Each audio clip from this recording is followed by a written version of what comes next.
கிறிஸ்துவுக்குள் மிகவும் பிரியமானவர்களே, ஜீவனுள்ள தேவனின் உயிருள்ள வார்த்தைகளை தினமும் கேட்பதன் மூலம் உங்களுக்கு நன்மையும் கிருபையும் உண்டாவதாக.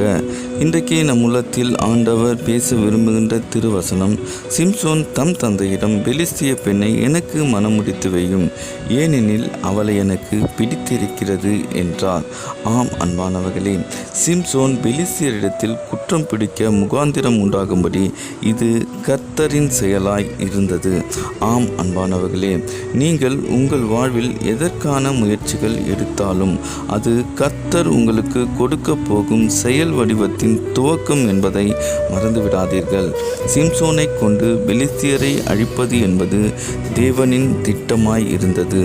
சிம்சோன் ஆண்டவரை நோக்கி, என் தலைவராகிய ஆண்டவரே, இந்த முறை மட்டும் என்னை நினைவு கூரும், எனக்கு ஆற்றல் அளியும், என் இரு கண்களுக்கு ஈடாக பெலிஸ்தியர் மீது ஒரே தாக்குதலால் வஞ்சம் தீர்க்க செய்யும் என்று மன்றாடினான்.